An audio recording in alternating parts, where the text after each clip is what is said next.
When you count cases that you work on, you've helped investigate. So she falls just like this? You prosecuted. Where were most of the wounds concentrated on the body of Jeffrey Wright?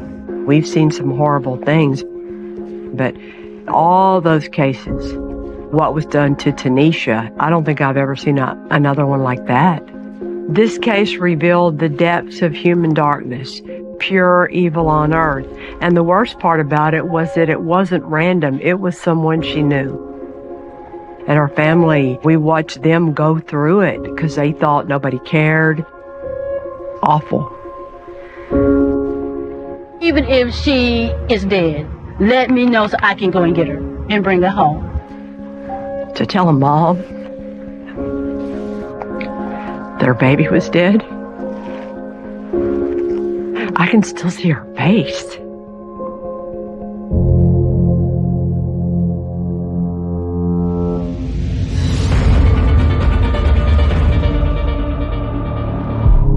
Half light, half me, on the other side. Oh, this is my favorite. 4-part harmony. 4-part harmony. 4-part for life. Yes. I met Tanisha in the 5th grade. We were just instant friends. We were in like the varsity choir in high school. She was Mighty Woman. She was small, but her voice had some power. You knew not to play with her. Yeah. And this was like the time when Destiny's Child was coming up. So we're from Houston. They're singing. We're like, okay, we can do what they're doing. Group, so like, yes. We were ready to be the next group. It was really fun.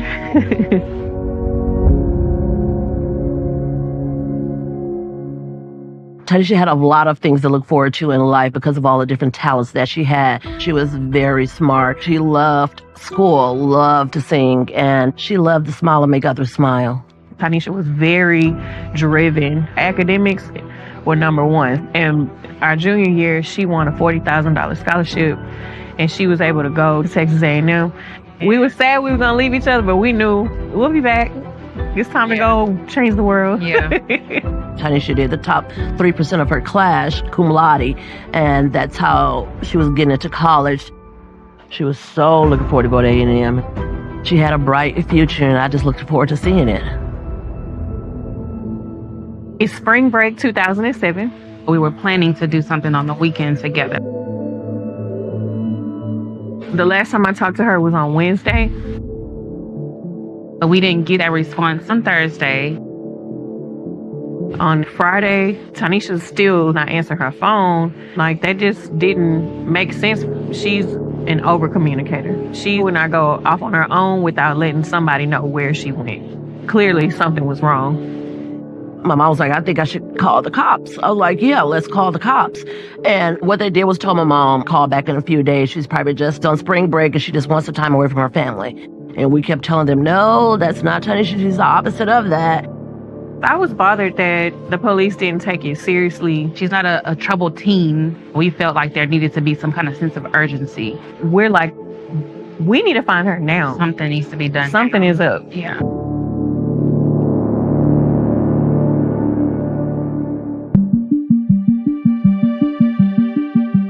Houston, the city is huge. Covering crime, I was fascinated with missing people because there were just so many, but not all of them were newsworthy. A lot of them were runaways. And so the police do say, wait a couple of days. I think that's an old rule. When you hear that wait 48 to 72 hours, it's because you don't have the resources to throw at it right away. And a lot of times that does solve the problem because they do come home. But you can appreciate how a family feels because to them it's the most important thing in the world.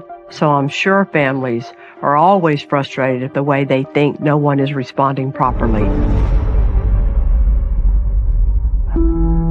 On Friday, we were still calling her phone. Saturday came, nothing. Sunday came, they said, okay, we need people out there searching. Like, we were just trying to figure out the next steps. The cops weren't doing anything, and we know time is of the essence. My mom, my entire family, we're all into crime shows. So we know after the first 24, 48 hours, there's a problem, something's wrong. Hospitals are getting called, even the jail getting called, any friends or family members, any college mates. And then Monday morning, Tanisha doesn't show up to her college classes. She's not at Texas A&M. The alarms are really firing off. Tanisha's family held a vigil on that Monday after she went missing, and they held it at the church. Thankfully, the community came out, but now it's on the police. So now it's their job to find her. Working in missing persons, at any one time on my desk, there'd be between 60 and 100 cases open. That particular morning, I was contacted by my supervisor who said, we got a missing persons on the northwest side of Harris County, and there's a lot of people at a Lutheran church passing out flyers. I need you to go out there and see what's what.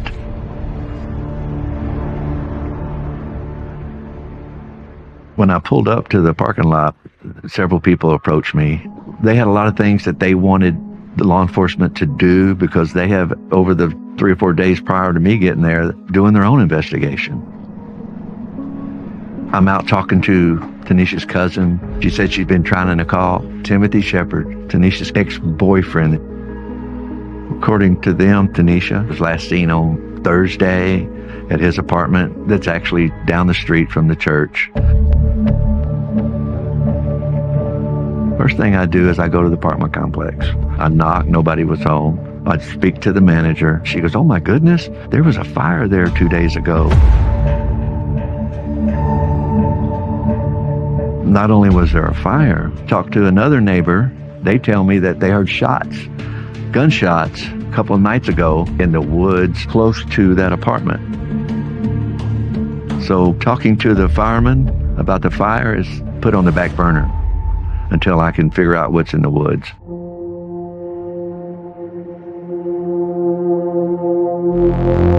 I call a couple of K-9 deputies. When they get there, we walk across the street from the apartment complex in a woody area.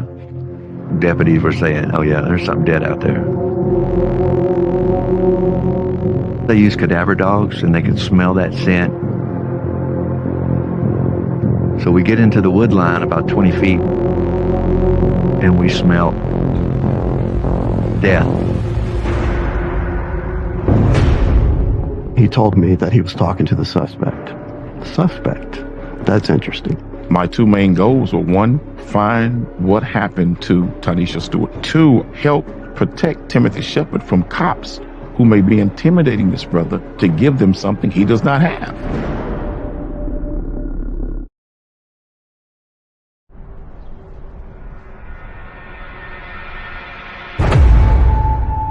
Tanisha's family said she was last seen with her ex-boyfriend, Timothy Shepard. The neighbors at his apartment tell me that they heard gunshots a couple of nights ago across the street from the apartment complex. As a missing persons investigator, my goal is to always find them alive. But the K-9 just alerted on the smell. And about 150 yards into the woods, they found a dead animal. It's relief that it's not her, so now I need to keep searching.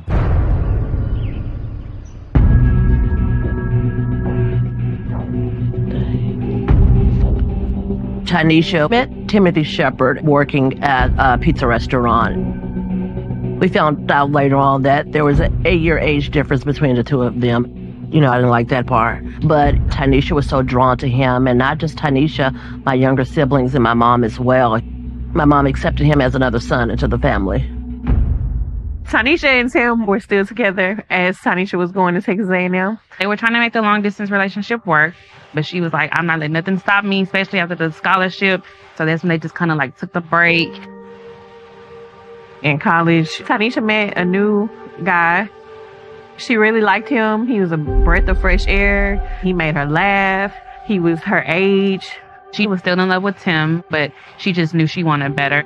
Like, she was learning, okay, I just want to have fun and do what I want to do, and that's what she was really enjoying.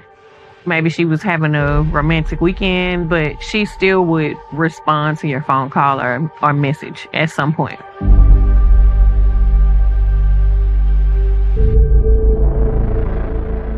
You have a young lady who's gone missing and you want to figure out where she is.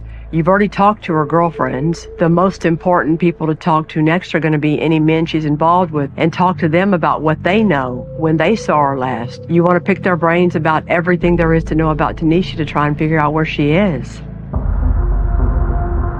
The smell in the woods turned out to be nothing, so I go back to the church. I go to my car and I start making phone calls to Ponderosa, which is a volunteer fire department here in Harris County. Talked to one of the firemen that made the scene, Timothy Shepard's apartment. Firemen and policemen, we have this relationship where we help each other all the time. So he was just telling me what happened. He said, when we get there, it was bad smoke all around the complex, but Timothy Shepard wouldn't open the door. But I mean, if something's on fire, you know you're going to open the door. So they beat and beat and beat. And he said that there was a deputy showed up in case they need, scene security while they're fighting the fire. And he said, deputy finally told him to open the door, and he opened the door. They went to the patio, put the fires out. And I said, so what was cooking? He goes, just meat. The fireman tells me they searched the apartment. He goes, when they got into the bathroom, he noticed in the bathtub that there was a lot of meat that he was barbecuing covered in ice. And I was like, what kind of meat are you talking about? I mean, that's unusual for somebody to fill the bathtub up with meat. Was it ribs, chicken? He goes, it's hard to say, but it wasn't sausage, maybe ribs. Did you ask him what kind of meat it was or what he's doing? He goes, no, we just put the fire out and left it. It didn't leave me with a final answer that it was just a fire. It left me with more questions than I had when I got there. But at that point, Tanisha's cousin comes up to me in a panic. She's got a phone she's holding up, and she goes, it's him. It's Tim on the phone. So I took the phone and talked to him. I said, where are you at right now? He goes, I'll tell you what, I'll just come to where you are. You gonna come to the church where I'm at right now? He goes, yeah. Well, I'm waiting. So he gets out of the car, calmly walks up to me like, I'm Timothy.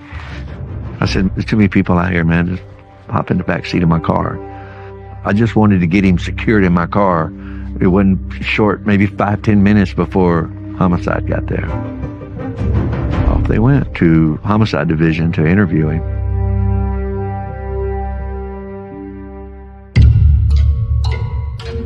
My name is Sidney Miller. I'm a Harris County Sheriff's Office homicide investigator. I've been with the Sheriff's Office for 32 years. I've been in homicide for 22 years. In homicide, it's a dedicated job. It's a calling for a lot of people. In my 22-year career, robberies and things like that, those are things that can be replaced. Can't replace a life. This was a 19-year-old kid that had been missing, and I ended up interviewing Timothy Shepard. He was very cooperative. He did see Tanisha on March 15th. He did admit to picking her up about 4 or 5 in the morning. As they're driving back to his apartment, she gets a phone call from the new guy that she had met from college. Timothy asked her, well, why is he calling you this time in the morning? And she just kind of shrugged him off. He claimed that he confronted Tanisha again. She got upset and she just left the apartment on her own. And that was the last time he saw her. We had nothing to say this was a lie. But so when we found out she had left on foot, that just opened up another possibility of, could she have been abducted? We live in Houston, Harris County. Horrible crimes happen there, and they happen sometimes randomly, and they are committed by strangers. So it could be a stranger, it could be random, but the odds of that are a lot less than it being somebody that she knew. I talked to her before she was gonna meet Tim. And I was like, okay, what about Tim? He's supposed to be done, but she's like, well, I'm just ending it before I go back to school. It's just I want to make peace with it and be through. I'm thinking, Tanisha doesn't walk anywhere. Maybe Tim drove her somewhere and left her. And she's without a phone and she can't get in touch with anybody. While Shepard is at our offices to give us a statement, he had given written consent for us to go and look into his apartment. Tanisha had been missing for 5 days. When I first opened the door, there was this smell of fresh paint. I noticed that the carpeting looked like bleach stains. I've been doing this long enough to know that that's an indication that someone is probably trying to hide something. As you walk further into the apartment, there was a bathroom, looked like it had just been recently cleaned. Ammonia bottles, bleach, and things like that. And there next to the tub, it looked like it had been mopped. This was really strange, and to me it was obviously a clue.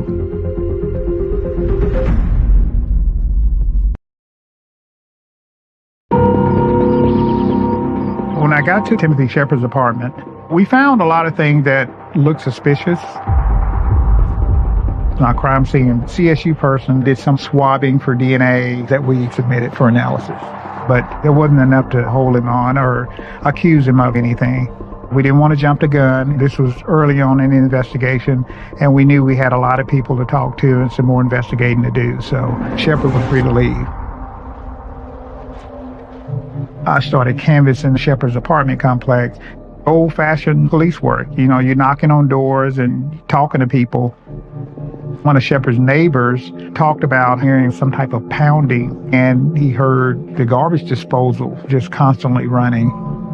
A friend of Shepard's who lived downstairs had confronted Shepard about him barbecuing and had asked for some barbecue, and then Shepard wouldn't give him any barbecue, and he just thought that was strange. We speak to several neighbors about the smell. One talked about how it smelled like a dead possum. Something wasn't quite right about it. But at this point, I can't talk to Tanisha's family and explain to them things that we found inside the apartment. We still had an investigation going. I think what people don't realize is that there's a lot going on behind the scenes. And law enforcement doesn't always go out talking about all of it for lots of different reasons. So you have a family that doesn't know everything yet, and the lack of communication, sometimes for a good reason. You don't ever want to put your whole case out there. There's nothing to be gained by that. Nobody have seen or heard from her. Something's going on. Something is wrong. We're so many days out. How can I get more people involved to look for my sister? And then I thought, Quanell X is always on the news. We see him on TV representing families, any type of social injustice, to be a voice for those who aren't always heard. Something's happened to a family member, whatever it is. I know he loves the publicity. He gets camera time. Quanell X typically has his ear to the community, whether it's police brutality, whether it's police are looking for somebody. A lot of people don't trust investigations, and they need someone to reach out to. I got a phone call from Tanisha Stewart's sister saying, Quanell, law enforcement is not telling us nothing. If anybody can find my sister, it's you. But Timothy Shepard's cousin called me too, saying, my cousin needs your help. He put him on the phone. I said, brother, where are you? He told me at the apartment.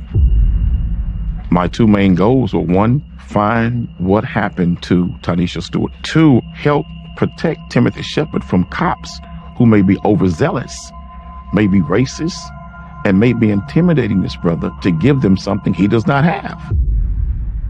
Quanell X wasn't a fan of law enforcement. And every time I saw him on the news, he was always slamming us and criticizing us. And from all that I heard him say, we could never do anything right. I've never been seen as a friend of law enforcement. At times, it could be cordial, but it's always tension there because there's no trust. Quanell was walking two paths. On one hand, wanted to make sure Timothy Shepard was getting all of his rights. And on the other hand, he appreciated this was a wonderful black female that had a family that needed his help too. I remember thinking, how are you going to walk this plank here? Quanell showed up the next day, and we both went over to Timothy's apartment. I was going to go up there with him. He was like, no, stay here. Let me talk to him one-on-one. Let me do my thing. walked up to him, how you doing, brother? Embraced him. I said, brother, you all right? And he said, no, not really. Brother, did they harm you? I said, I know law enforcement had you in their custody for a while. He said, no. They just kept trying to get me to confess. We go into the apartment. I could see fingerprint dust residue on the walls and looked like law enforcement had been in there dusting and investigating the apartment. And I could see the luminol that they had been using in the bathroom. There was luminol stains everywhere in the bathroom. He started sweating. And I said, brother, tell me the truth.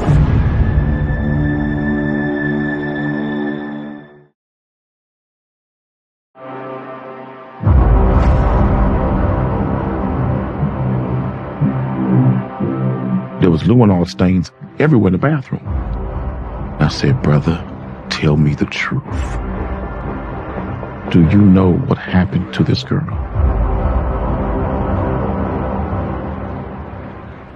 And he went.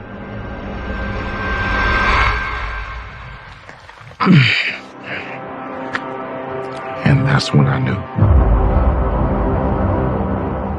Quanell came back down. I mean, it looked like he had saw a ghost.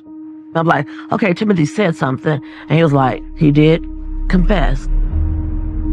Your sister is gone. It's not supposed to be this way. We had come so far. It's not supposed to end like this. We worked too hard to overcome for it to end like this. What was all that work for? We let evil in, and that's what happened. She deserved more. And I took my cell phone and I started blowing up a reporter named Jeff McShann. I didn't trust calling law enforcement first because we had such a volatile relationship. He told me to meet him at a certain intersection, and he told me that he was talking to the suspect. Suspect? That's interesting. I said, Jeff, who's the lead investigator? Get them to the apartment complex immediately. Get them here. Quanell's talking to Shepard. He indicated he wanted to show us where Tanisha's body was. I just felt dejected because when you're talking about bodies, that don't mean that they're alive. We end up going over to an apartment complex on Ella Boulevard called the Polo Club. It's 3 to 4 miles from where Shepard lives.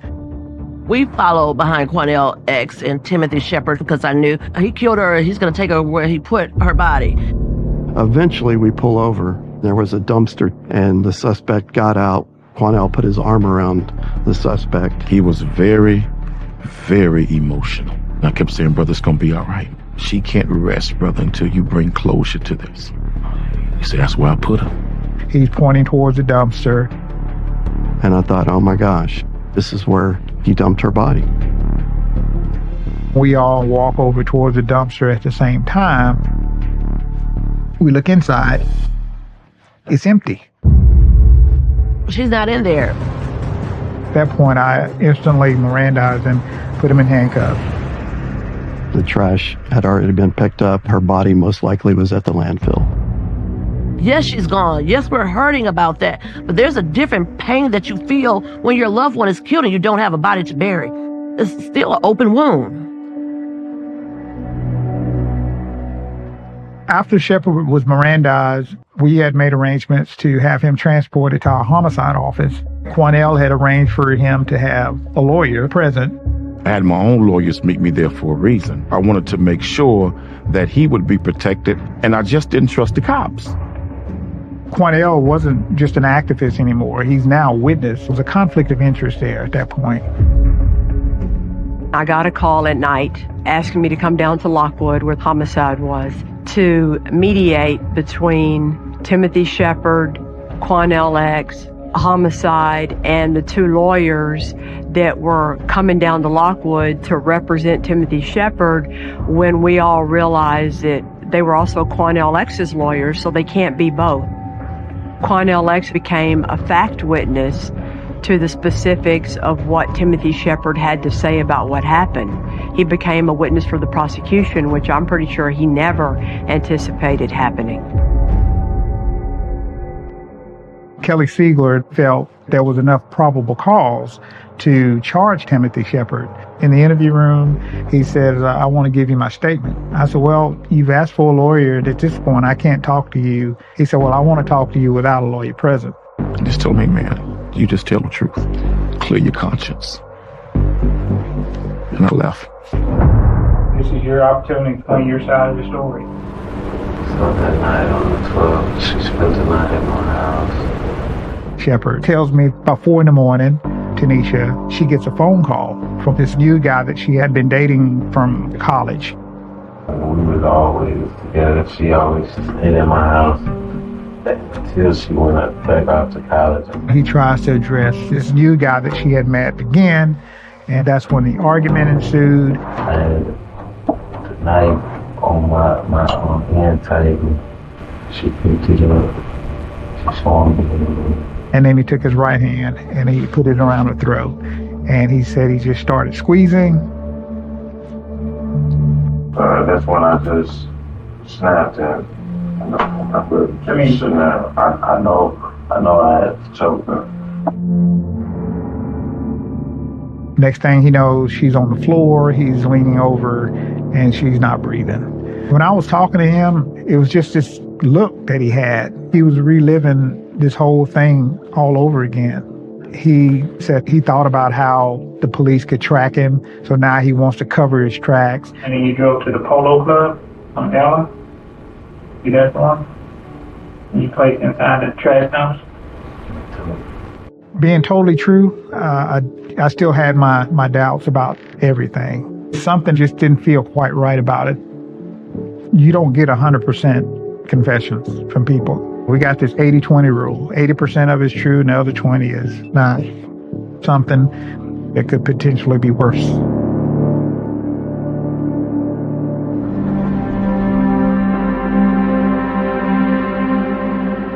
We found out that there was a landfill in the southern part of Harris County that dumpster would have been dumped there. The dump is over 500 acres. They could search for months and might not find anything.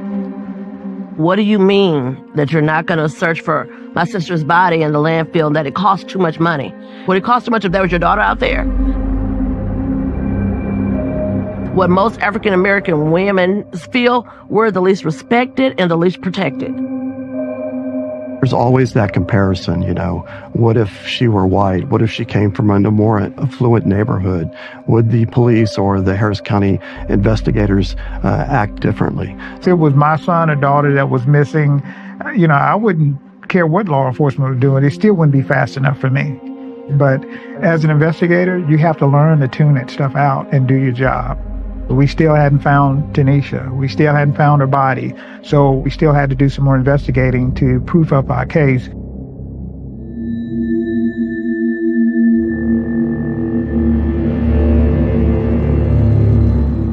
We go back out to Shepard's apartment, and one of the investigators sees what looks like charred bone on the ground of the apartment below Shepard's.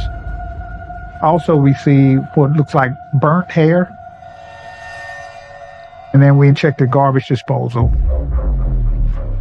We found charred items, bones, teeth, and the enamel that was found inside the garbage disposal was consistent with the DNA from Tanisha.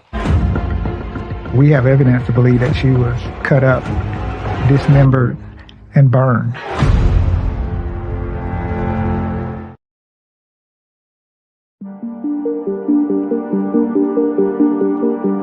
I'm the one that had to go tell Tanisha's mom why there didn't need to be a landfill search.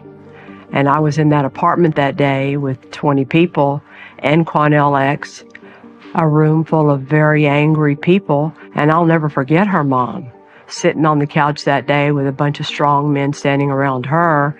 And I explained to her that we knew she wasn't in the landfill because we knew that she was dismembered and cut up inside Timothy's apartment. And her mom looked up at me and said, "Miss Kelly, are you telling me my baby's never coming home?" And I said, "Yes, ma'am, I am."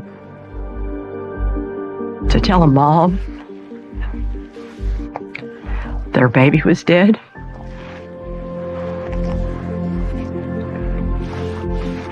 I mean, I walked out by myself and got in the car and drove away crying.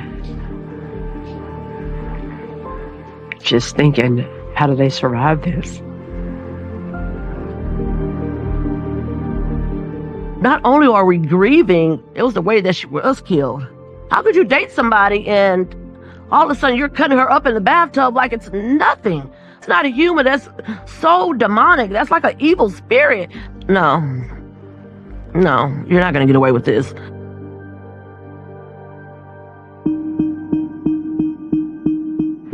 Timothy Shepard was charged with murder, so you're looking at a life sentence for your maximum punishment. When we filed the charges, the case could land in one of 22 different district courts, and it landed in the court where Marie Prim was the chief prosecutor assigned to the court, so it technically became her case. Marie Prim was one of the best chiefs that we had. She was very, very experienced. She was a nerd like me. I knew she was going to be prepared. I knew the family was going to love her. Timothy was represented by Chip Lewis, a very successful, well-known defense lawyer. As a prosecutor, you better have all your I's dotted and all your T's crossed if he's going to be the defense lawyer that you're looking at across the courtroom. I view myself solely as a mercenary.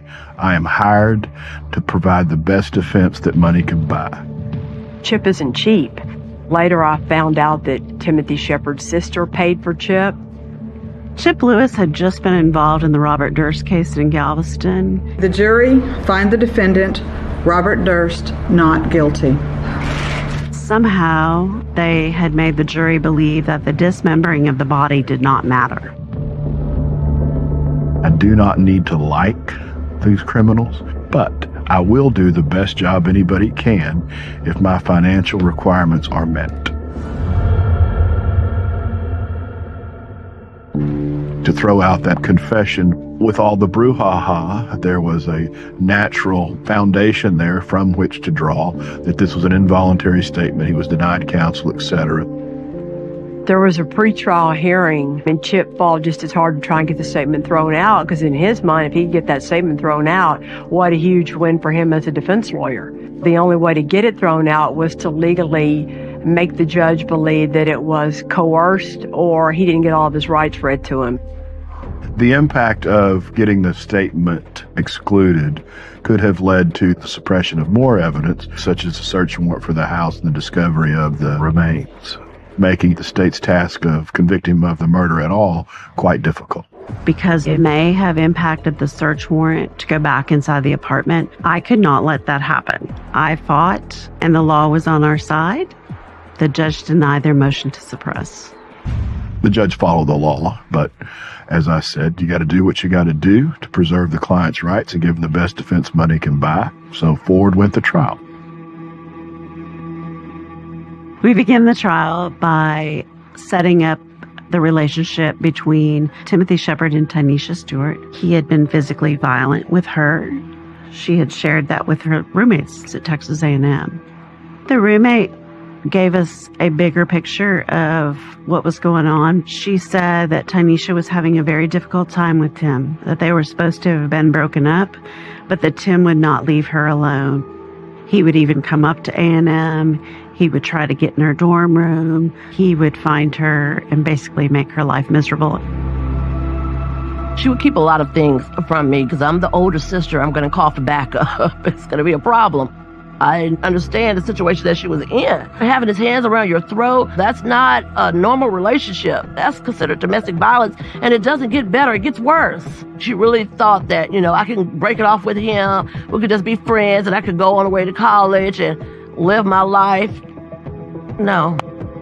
Building up their past history was important for the jury to recognize, and it certainly showed me who Timothy Shepard was. He was a cold, callous person.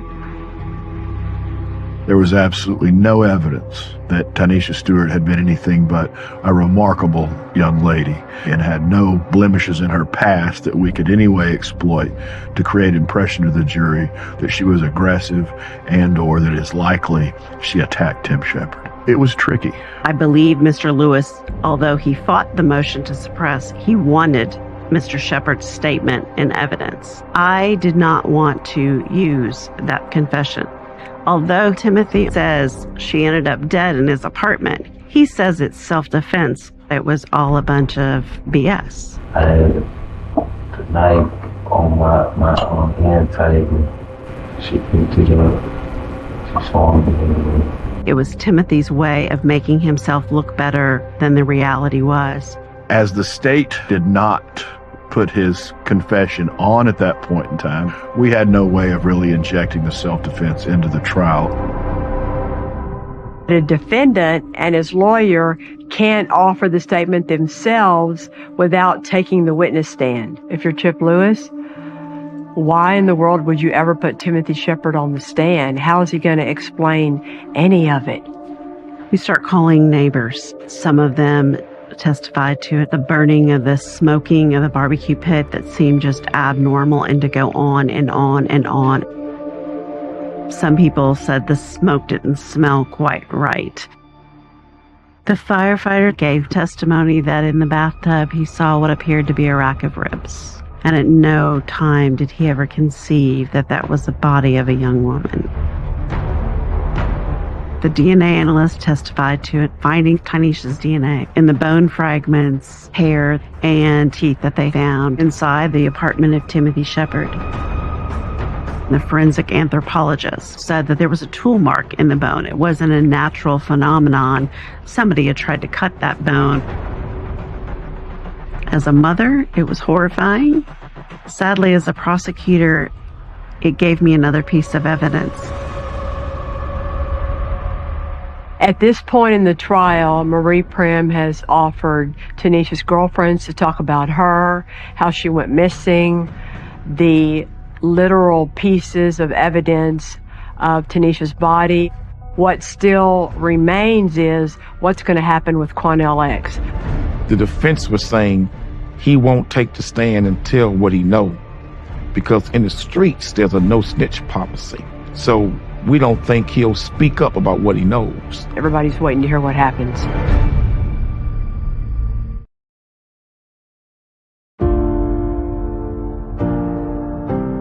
Calling Quanell X to the stand was kind of hold your breath moment. Is he even going to cooperate with us? Marie Prim was praying that I would keep my word and that I would not take the fifth, that I would testify. But I gave my word that I would fight for justice for Tanisha Stewart. It was extremely powerful in the room with him. His ability to make you feel what he observed, it was very powerful testimony.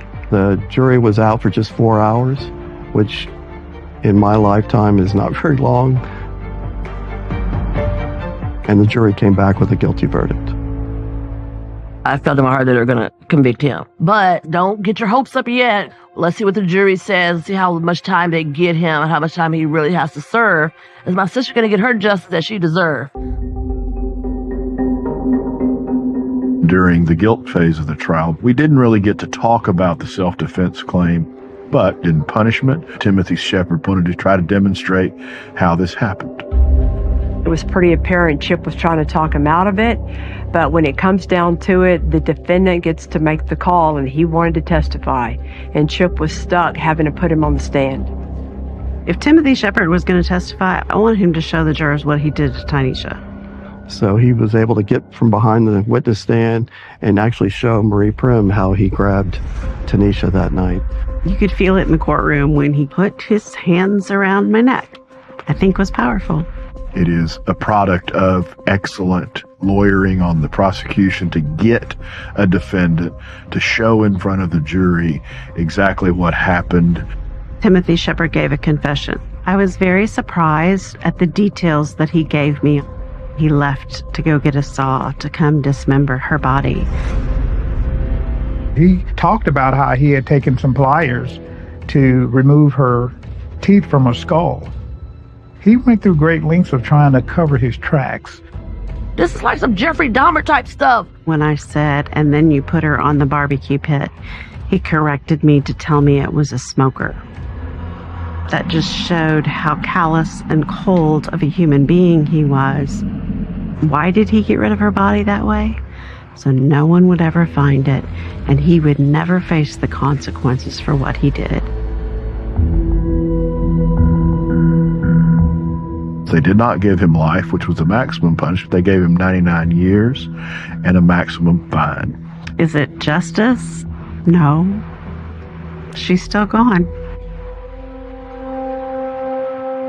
We who come from economically disadvantaged communities dream of a Tanisha Stewart because she could have been a light and a symbol to say to young African-American girls, in spite of, you still rise. We had lost someone of great significance.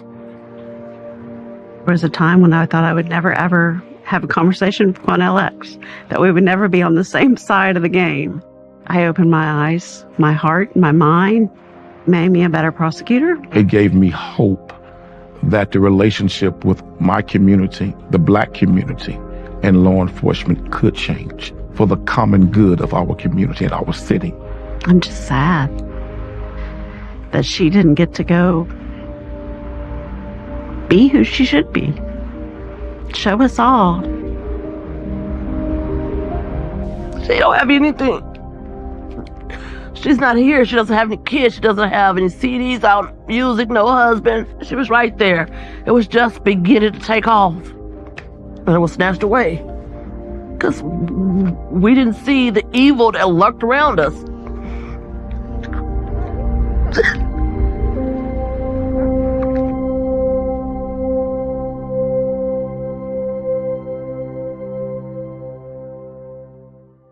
We want to think that we can see evil and spot it and thus avoid it. What I've learned in this job is that you can't ever see all the evil that there is in this world. If a man puts his hands on you one time, he's going to do it again. If you're dating someone like that, run. When you have a victim like Tanisha, everybody understands what's most important here. You come together and you unite to get justice for her. And that's what happened.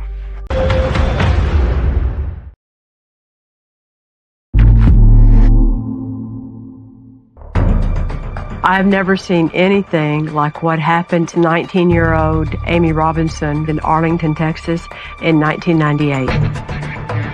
This case has a real sense of emergency. There is a fear and apprehension that is really palpable. You couldn't go anywhere without seeing it on the news. The longer she went missing, the more you knew that something terrible had happened to her. The thing about this case is that the victim is so defenseless and trusting, and to think that people that she thought were her friends would be this horribly cruel is what makes this case really stand out. As soon as she started walking, just wow, shot her in the back of the leg. After seeing what happened, I died laughing. I thought it was all a joke. Anyone who sees the interviews with Amy Robinson's killers is going to know they were looking into the eyes of pure evil. I didn't handle this case personally because it happened in Tarrant County, but the prosecutors that did take it to trial are the best. This was Christy Jack's first death penalty case. That one you never forget. A victim like Amy, you never forget. I am a mother, but this was a case that spoke to everyone, whether you were a parent or not. Something cried out for justice in her case, more so than any other case I've ever been involved with.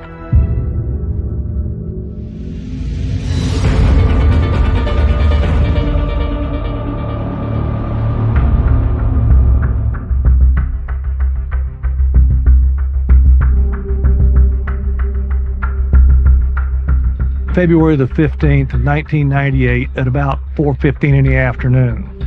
We received a 911 call from Ben Grogan, who wanted to report that his daughter, Amy, had left for her job at a Kroger store at about 12:30, and it never arrived.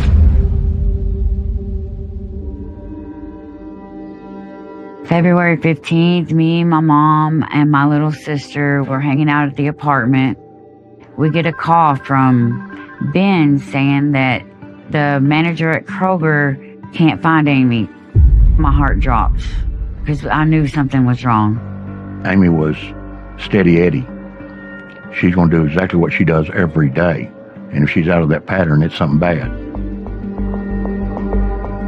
I mean, I didn't know what to do. That's the worst feeling in the world, is not knowing where your child is at. I remember getting that feeling in your stomach like, oh no. Because of her condition, Amy was even more vulnerable, let's say, to people who might want to do a young woman harm.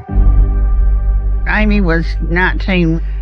In her mind, though, she's like about 14. She was just slow. Amy has a condition called Turner syndrome. There's a genetic condition that turns out only affects females. So it made her a little more developmentally slow, a little smaller than average. But she still wanted to be independent. She was proud of herself for getting a job. She wanted to have her own life.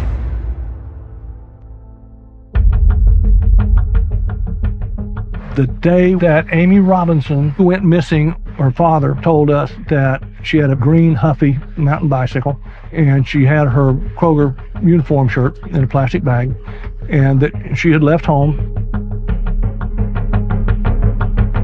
and went on to Division Street, which was a direct route towards the Kroger store, and that was the last she was seen.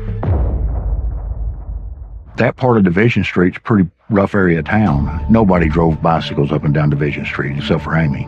My brother and I both told her not to ride her bicycle, just to ride it over to the shop, which we was directly across the street from our house. And we'd take her. But Amy was independent. She just wanted to do it on her own. That was her way to and from work. It meant everything to her. We had no direction on where to go search. There's not a bicycle somewhere. Nobody's seen anything. I mean, you're just blindly walking the railroad tracks and the lake. You're searching, but you got no clues. You wanted to hope that she's going to pop up and everything's okay.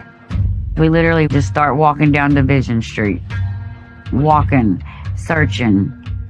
And the minute they sounded the alarm that Amy didn't show up for work, the Arlington Police Department were right away putting out the bolo, being on the lookout for her. It was on the news. They were doing grid searches. From the start, this case has a real sense of emergency. The police are treating it unlike your typical missing person report of a teenager. A helicopter was flown in the area between Amy's home and the Kroger store. The police were everywhere, but we just couldn't sit at home and watch the news. It was like, no, get out there, let's find her. There is a feeling of fear and apprehension that is really palpable. You couldn't go anywhere without seeing flyers or seeing it on the 4 o'clock, the 5 o'clock, the 10 o'clock news. The fact that she was missing was everywhere in Arlington. Bring her home safe. Don't do nothing. Let her go. You have to believe that the Arlington Police Department is truly invested in finding this young lady who's also mentally challenged, who's sweet and naive. You're just on pins and needles. We heard sirens. We're running out the door. Did they find her? Did they find her? I couldn't sleep. I didn't eat. I mean, it was just horrible. Amy's family is going through hell. They couldn't be looking any harder. Me and my mom and sister searched day and night from sun come up to sun go down. And my daughter's 1, so I'm carrying a baby on my hip, just screaming her name, just screaming, knowing that something bad's happened, but hoping we would find her alive. As we are pursuing the investigation, we interview her co-workers. We learned that Amy was universally liked by everybody. She used to bag our groceries all the time. She's a nice kid. We also talked to some of her former work associates, and 2 of those were Robert Neville and Michael Hall. I was asked to make contact with Robert Neville, a young man who worked with Amy, because some of the people at the store had said him and Amy Robinson were sort of in a boyfriend-girlfriend situation. But when questioned, Robert Neville said, no, we were just kind of friends through work. They were both sackers. I think she enjoyed his attention. They went to the Kroger Christmas party, as a matter of fact, one year. And then there came a point when Robert met Amy's father, and Amy's father put his foot down and said, you're not allowed to see him anymore. Robert Neville was questioned about his whereabouts on February the 15th, the day Amy went missing. He described going to the Kroger store, kind of in and out, and he went to the mall with his friend Michael Hall, and they played video games and hung out at the mall for a number of hours. He was respectful, didn't seem that he was lying to us, but Robert Neville had a criminal history, so we asked for him to take a polygraph test. Robert Neville passed the polygraph, although he is marginal. A marginal passing score is sort of a gray area. I look at it as perhaps a lack of empathy, and all that does keeps me focused on Robert Neville until one way or another I can either clear him or be a part of his arrest.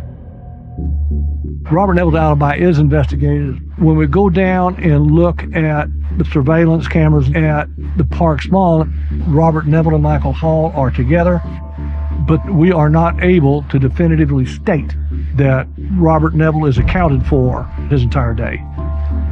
We also talked with his friend Michael Hall. Michael Hall told us that he is a friend of Amy Robinson. Michael Hall is a young man who came from a very troubled background. He came from a broken home. He himself struggled in school, not to the same extent as Amy, but he also had some special education classes. He told us he did not know anything about Amy's disappearance, and we're not seeing anything that brings Michael Hall to the surface as a potential suspect.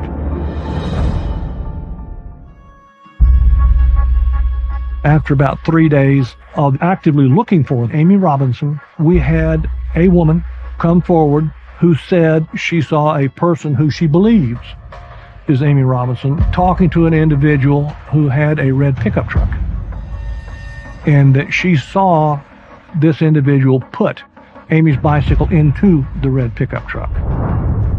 She told us that the individual that she saw was a white male in his 40s to 50s.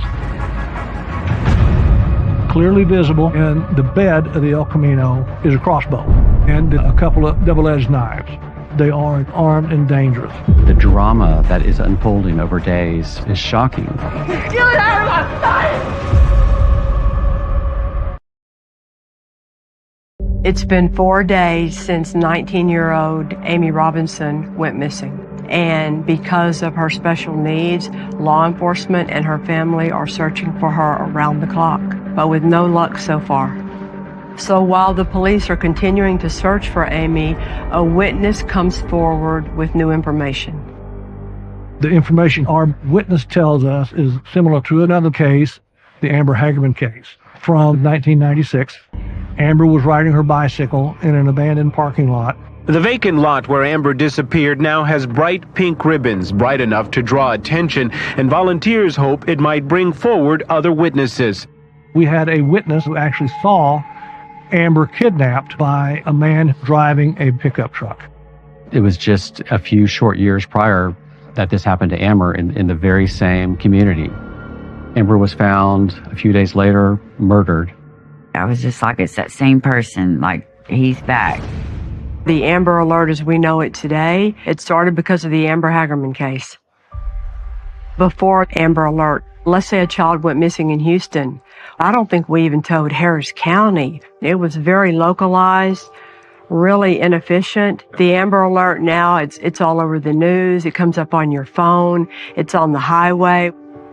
There's no telling how many different abductions and kidnappings and murders that Amber Alert has prevented. Amber's mom was out there daily with my mom searching. That woman was a saint. She helped my mom through this because she went through it with her daughter, so she was able to relate with my mom.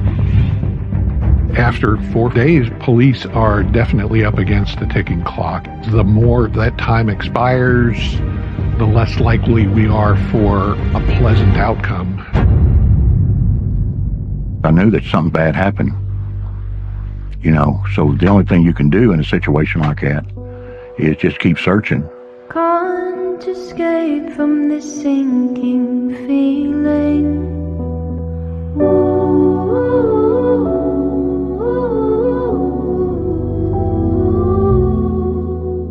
Amy was just a beautiful baby. Her mother was 15 years old, not married, and she didn't know how to take care of her. And she just left her with me. Amy's just kind. She's just kind and gentle. Amy is a person who didn't ever see any evil or bad or anything in anybody. I think it was just her nature. She just didn't believe anybody had bad in them. Amy was in our Special Olympics. She was in the races. Turner syndrome did not stop her from doing anything. She was smart. She applied herself. Last year of high school, me and her grandpa stayed up at night helping her with her homework, get her through that last year. And when she graduated, she put that diploma up like that in front of me. So we did it, Nene. I said, I know. I was so proud of her. Amy Robinson is out there somewhere, and somebody knows something. We were looking for a specific model of pickup truck, but the searches really brought back nothing. So people were very concerned.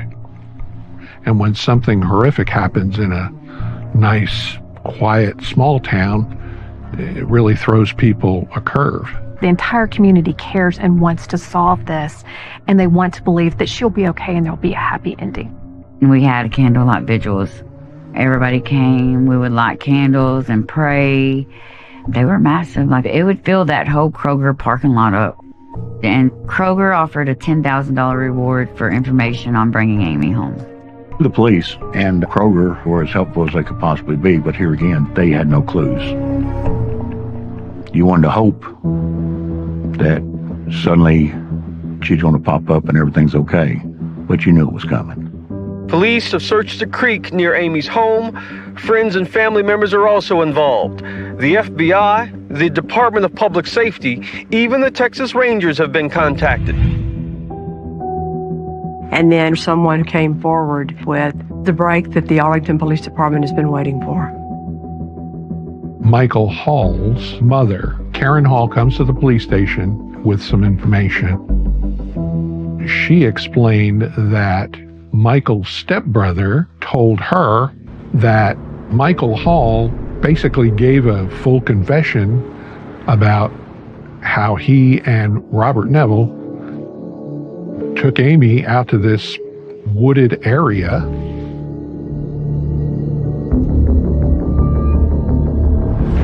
and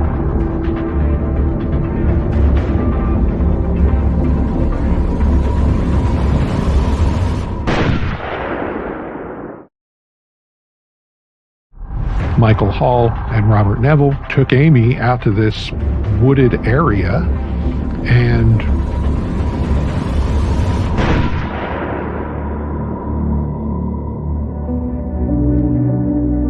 they killed her.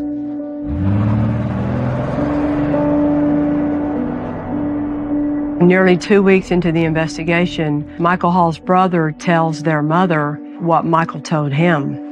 And Michael Hall's brother was the first development in this case, telling the truth about what his brother told him. And the mom, to her complete credit, went forward with what she knew and told law enforcement what happened.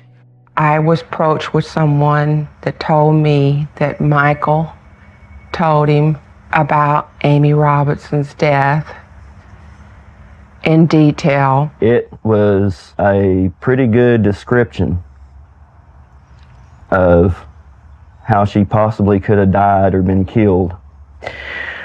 and it made me sick.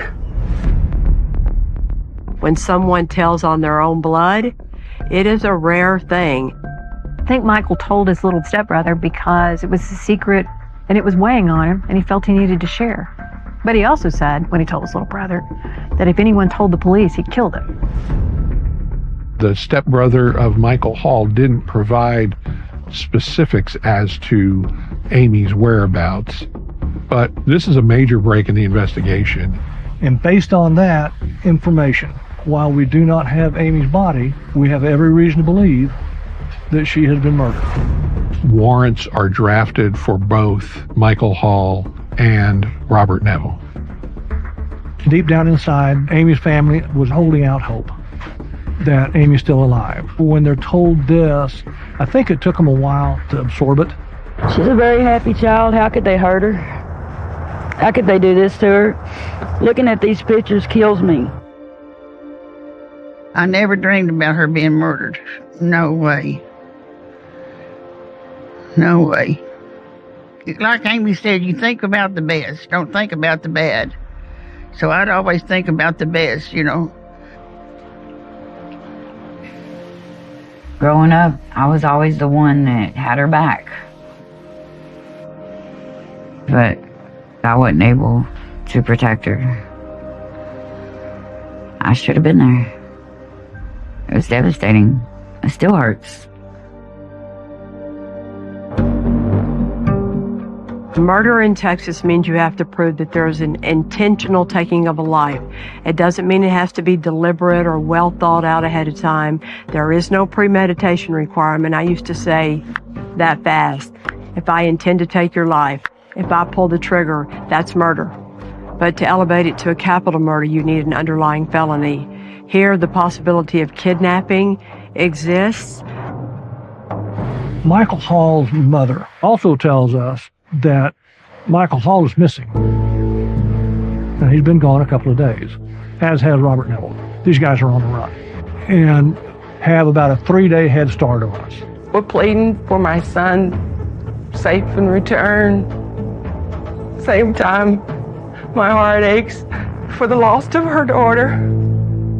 Texas has got so much borderline with Mexico.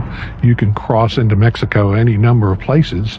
If you're a Texas citizen, you can walk across any number of international bridges. Imagine how that feels. You know that your baby is probably murdered when you're being real with yourself, and the two people that everyone believes did it is on the run, and they're about to leave the United States of America forever. How frustrating, how horrible would that be? Totally devastated. I'm in shock. I just want him to come home. This is not my son that they're talking about. At this point in our investigations, we got a call from a car dealership in the middle of Arlington. We learned that Robert Neville purchased a car, and the car had some mechanical problems. So the car dealership, they gave him an El Camino to drive. And he returns the El Camino to the dealership. The owner of that dealership contacted the Arlington police, and they tell us that clearly visible in the bed of the El Camino is a crossbow. And in the passenger compartment of the El Camino are a couple of air guns and a couple of double-edged knives. So we considered both of them potentially armed and dangerous. Unless these guys are stopped, Neville and Hall are more than likely going to kill again.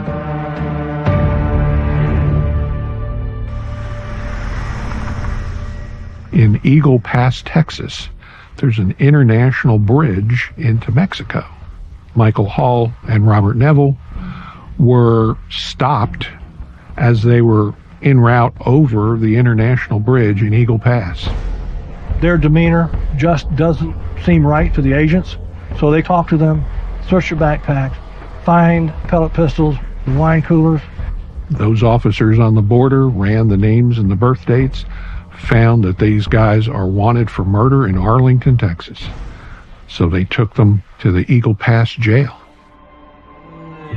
My supervisor says, go home and pack a bag. We're going to go to Eagle Pass and interrogate these two that are in custody.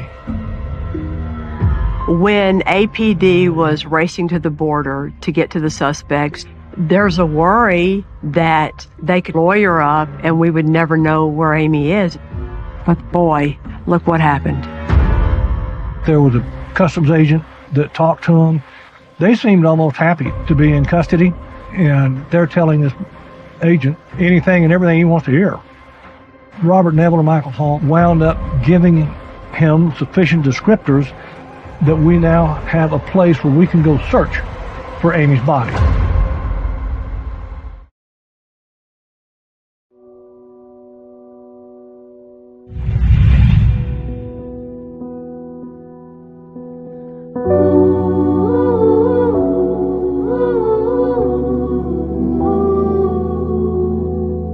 You know, if you get too emotionally involved in something, you can't think. If you can't think, you can't do your job properly. So for me, in finding Amy's body at that point in time, it was all about securing the entire area as a crime scene. It was two other detectives and myself. The two other detectives went to the right, or what would be east, looking for Amy's body, and I went to the west. And if you look back in there to where basically between those two cottonwood trees, there was an area of grass, and when I walked into that, I could see Amy's body laying there in the grass.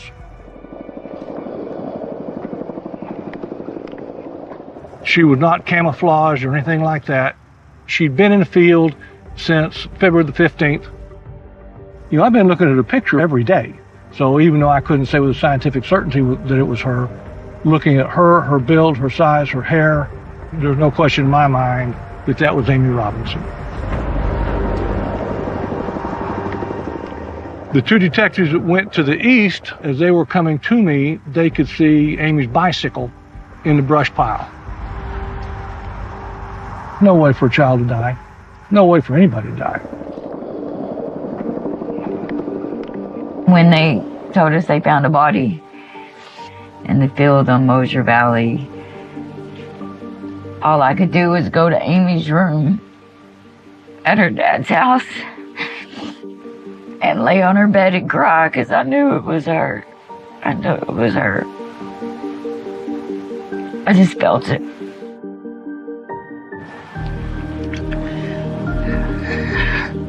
Still in my mind, I couldn't believe it was Amy. It was just horrible, horrible.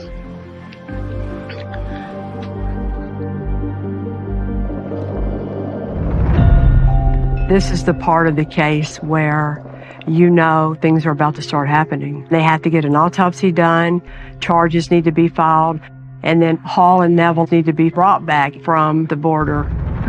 As we learn about Hall and Neville's arrest, the team I'm on at the newspaper, we immediately start to think about how quickly can we get down there. That's what every other media outlet in the area is thinking. Eagle Pass is fairly remote. It's hundreds of miles from the nearest commercial airport. We had the idea to rent an airplane, and as a result, we're down on the ground in Eagle Pass before anyone else gets there.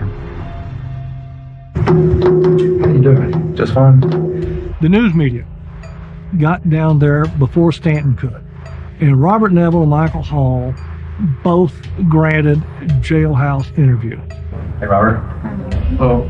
You never expect to encounter somebody who has done something just so horrific, and for them to be so eager to tell you about it. What did you do? I helped in killing Amy Robinson. Why? I'd probably have to say it was just for the adrenaline rush. So we talked her into getting in the car. She kept rapping, well, I ain't gonna get back to work. I'm gonna be late. I'm gonna be late. Well, you're late now. There are a few things that will leave me speechless for a few minutes, but this was one of them. As soon as she started walking towards the car, just shot her in the back of the leg. Pretty good too, moving target. What did she say at that point? kept saying, ow, that hurt, ow, that hurt. And Robert just busted out laughing. Total lack of empathy or responsibility or contrition or anything. It's sick. I remember my repulsion at seeing him on the TV screen. I'll be perfectly honest. I mean, I was so shocked after seeing what happened that I died laughing. I thought it was all a joke. I thought there were very few surprises left as a prosecutor, and I'd never seen anything like that when I watched them laugh. These two guys bragging about what they did, I've never seen that before. That was crazy. So evil. I can't believe this is on national TV. Everybody in the world is seeing these sick boys describe how they tortured and murdered my sister and laughed about it like it was a joke. It is sick. You ever seen that movie, Natural Born Killers? That's how I describe them. They were natural born killers. They wanted to be famous. Michael, are you sorry about what happened? I really don't think about it. I seen it, and of course everybody's seen it, and everybody called me after it happened. It's just evil that you don't see every day. If I had been close to them and could have, I would have probably tried to kill them. That wouldn't have been what Amy would have wanted. No. She would have forgiven them. Did you? No. No. Only God can forgive them.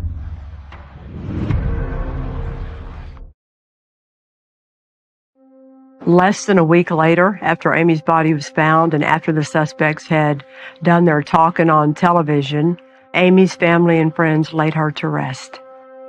Amy's funeral was massive. It was the biggest funeral I've ever seen, still to this day. I guess I felt peace about having her at the family cemetery, but I was angry. I don't think funerals give you a peace. I would give my life to have Amy back. The prosecution's getting ready for a trial of Michael Hall and Robert Neville. These two were really stupid. What these suspects said in this interview before they were able to invoke their rights or have a lawyer or be told to shut your mouth, it doesn't get better evidence than that. I'm sure that any lawyers that were ultimately going to represent them thought, oh my God, what have they done? But for the prosecution, I don't think what people know about is the stress that you have, making sure the family survives it. If you screw up any one thing or you don't get the death penalty, you let them down. The media attention also brings with it even that much more pressure and criticism. And there's always those people out there that secretly hope that you mess up. Cases like this can make your career, but they can also break your career. I got involved in the case in March of '98. I've been responsible for the prosecution of thousands of cases. Something cried out for justice in her case, more so than any other case I've ever been involved with. I'm a mother with 2 boys, one of whom who has special needs. And so I have a particular sensitivity to this case. It's one thing to choose to take the life of another individual. It's something entirely different to see someone and to recognize their weakness and their vulnerability and to choose them because of those traits. The prosecutors get the case and decide that they're going to be tried in separate trials. In a death penalty case, you try them separately because Michael Hall's attorneys would have said that Robert Neville's criminal history would unfairly influence a jury against Michael. Picking a jury on a death penalty case is unlike anything else you could ever do. It's that variation on the spectrum of, can you really give the death penalty if we prove it to you? After a while, it's just exhausting, and you just want to get done. But you can't let your guard down when you're picking juror number 11 or 12, because they're just important as 1 and 2. Before the trial, most important is meeting with the victim's family. They have to trust you, and so you want to do everything as a prosecutor to make them feel as comfortable as they can given the circumstances. Robert Neville was tried first because, in our opinion, his case was the easier case and he was the leader. Had it not been for Robert Neville, I don't believe this crime ever would have occurred. The records go back a long time for Robert. He began setting fires as young as the age of 4. And not only do you have sexual abuse of children, there are multiple reports of Robert abusing animals. A neighbor saw him throwing kittens off of a roof. A cousin reported Robert tying a cat to a tree and beating it with a pole.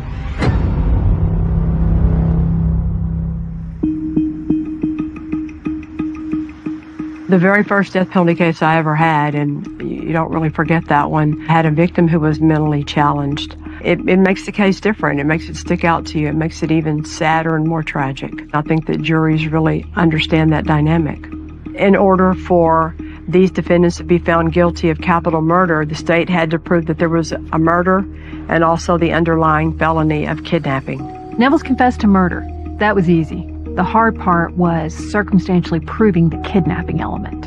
Robert Neville gave a statement that confesses to murder without the kidnapping. The defense took a legal challenge to it, that there was insufficient evidence of the kidnapping. In other words, Robert Neville is guilty of murder, but not capital murder, because there was no kidnapping. She voluntarily got in the car. The strongest evidence was the lack of restraints. Neville's attorney is asking me whether or not there was any ropes or ligatures, tape, anything like that. There was not.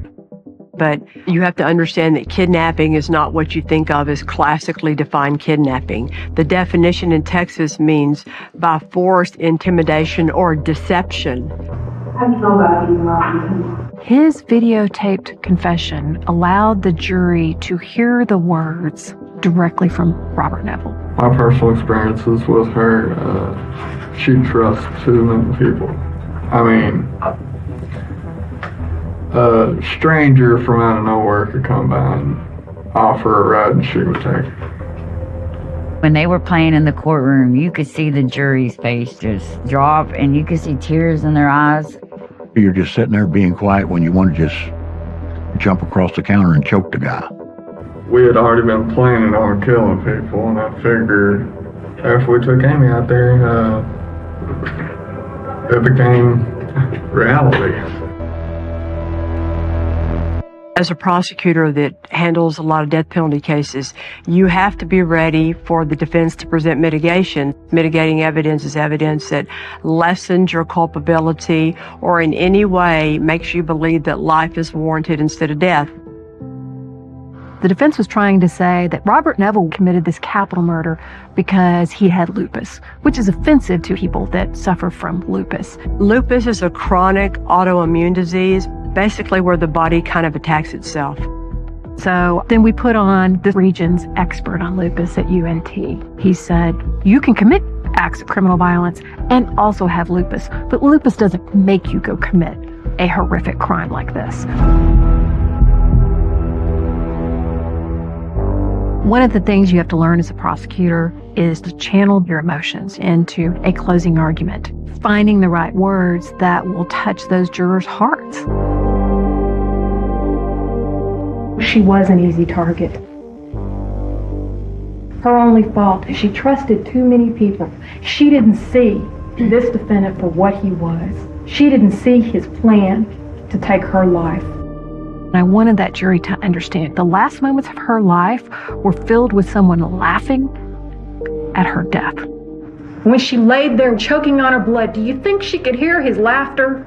Because this defendant, the personification of evil.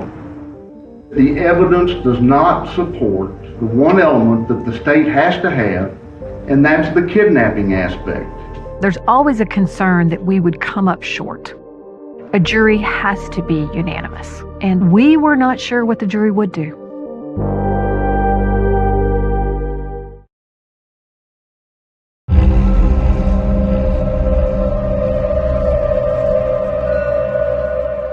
Prosecutors asked a jury to show Robert Neville Jr. the same mercy he showed Amy Robinson, a mentally challenged teenager who was tortured and killed in a remote Fort Worth field.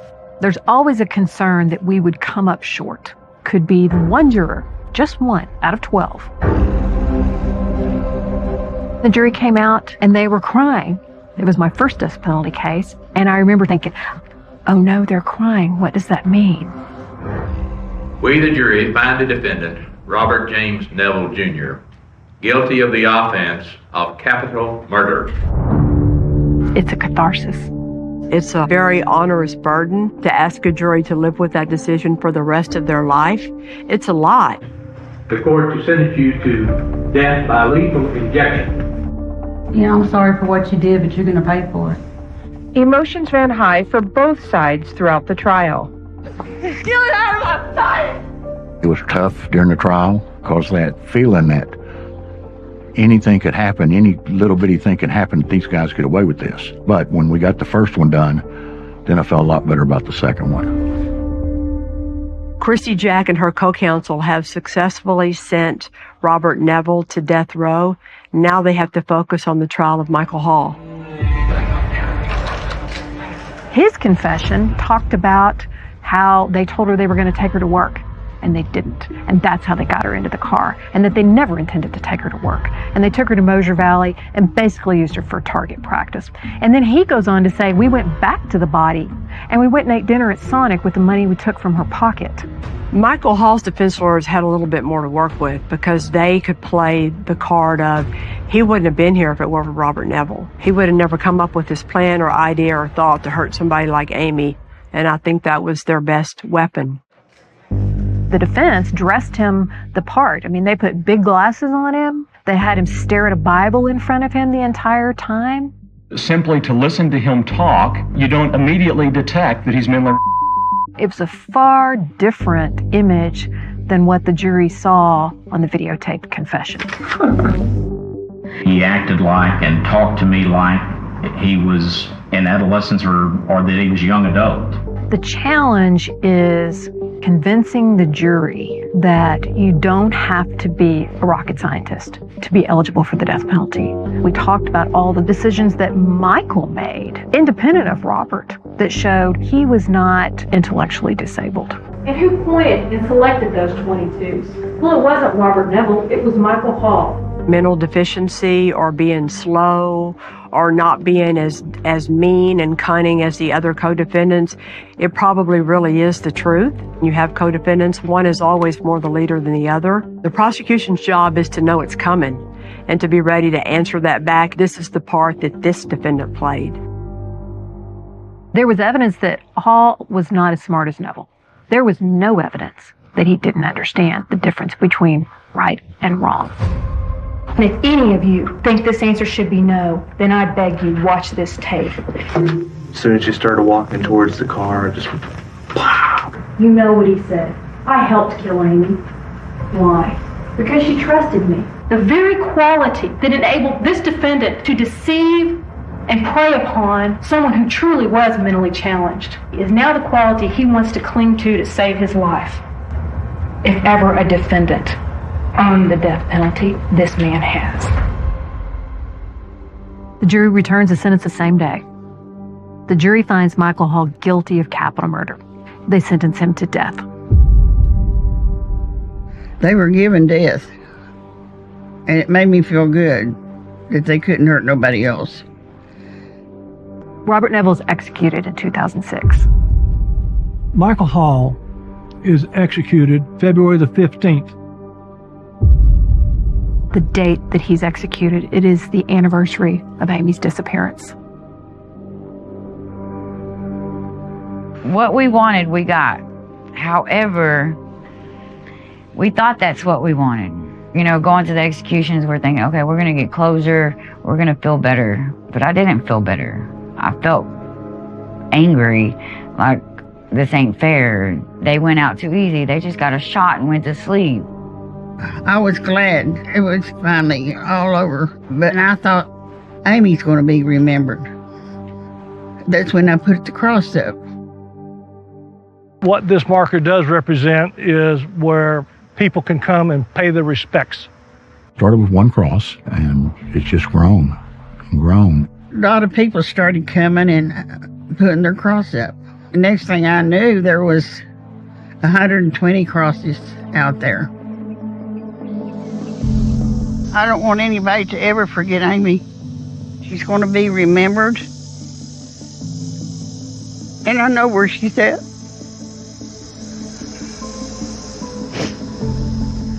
A case like this, when you're representing and trying to get justice for a victim as sweet and naive as Amy, when it's resolved the way it should be and you get justice, it makes you able to get up and go again another day. It never gets any easier, but this is why you do what you do.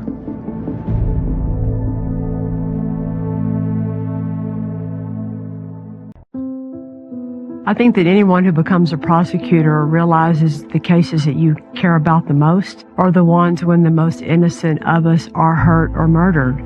If you can't protect them, then what are you doing? My grandma was 99 when she passed away, and I remember thinking, oh, she's super safe. When she went to her retirement home, nothing can happen to her. You have to feel that way. You need to feel that way. But in 2018, law enforcement officers around Dallas, Texas, happened upon a serial killer that was preying on a world of very vulnerable victims.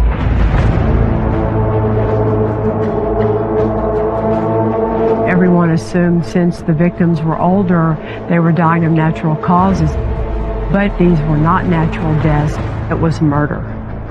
And the killer was able to take the lives of over 20 people. Police say they plan to review every single death of an elderly woman in the area where there was no witness.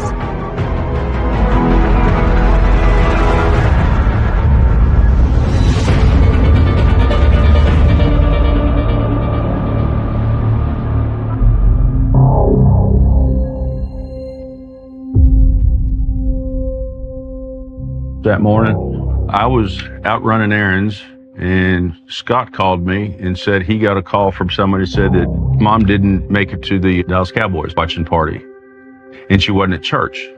It's terrifying when you get that call that somebody who's very reliable, who never missed a Cowboy game in the history of the Cowboys, was missing church, missing her friends, missing that Cowboy party, and not answering her phone. You panic. After calling our mother multiple times and her not answering, then it was very obvious there was something wrong. I contacted Rob, and we headed straight to the house.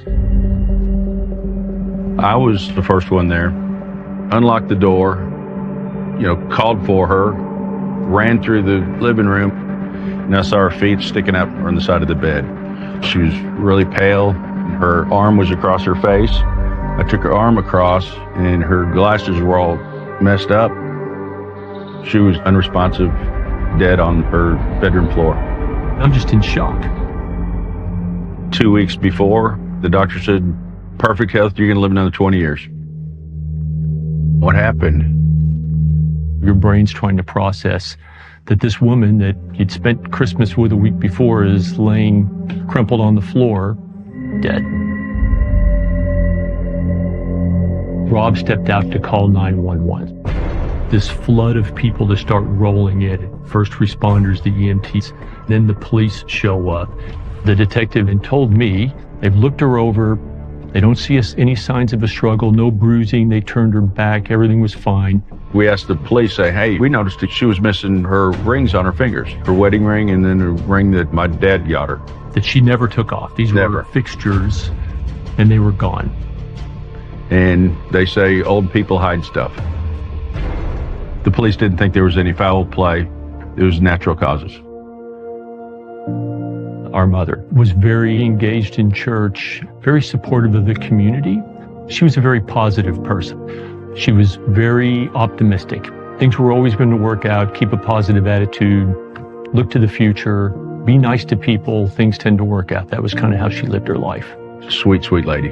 Couldn't have asked for a better woman to raise us, to be there for us through our entire lives.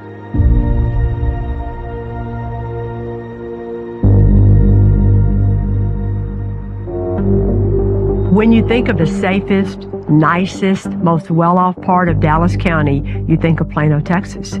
It's where you go when you have everything.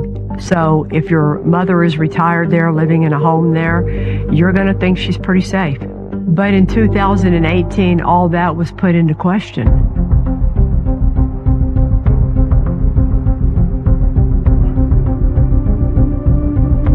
911. What's the emergency? We have a neighbor that we cannot awake. Okay, is she breathing? She is breathing. Okay, and how old are they? She must be almost 90. Okay. We can't wake her up. After the paramedic spoke with Mary Bartell, he felt there was something more to this story, and he wanted an officer to investigate this.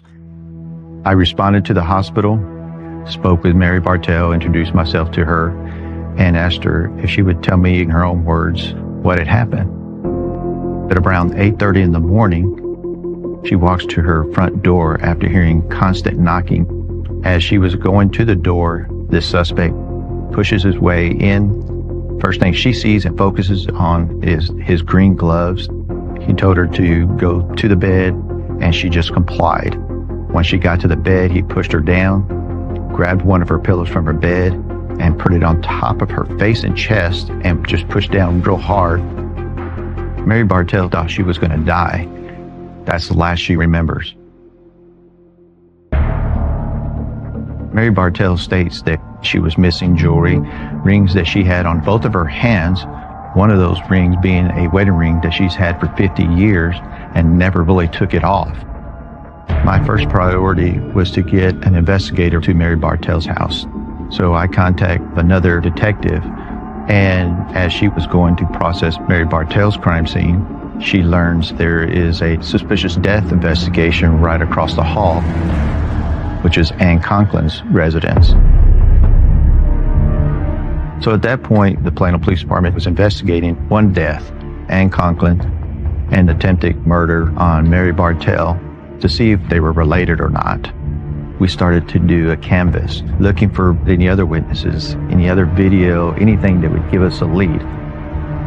We learned that just a few days before, on March 15th, a gentleman by the name of Richard Plink picked up his mother to take her to a doctor's appointment and observed this black male, well-dressed, sitting in his Nissan Altima at Preston Place.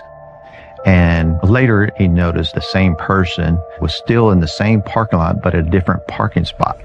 He just thought it was weird, so he asked him if he could help him with anything. And this man stated that he was fine, that he was just waiting for his next therapy appointment. That's not really unusual because there's older people in that community, but it was not settling to him. So he wrote down the license plate, and when we ran it, we learned the driver of that car was listed as Billy Schmiermer. So we started looking at Billy Schmiermer a little bit more and learned that he had some prior arrests for criminal trespass at another senior living center in Dallas. Now we know that we need to locate Billy Schmiermer. There was this red jewelry box with a name of Lou T. Harris. With the possibility of more victims on their hands, officers do a welfare check on Lou T. Harris. 4 or 5 cases quickly jumped to almost 10 cases.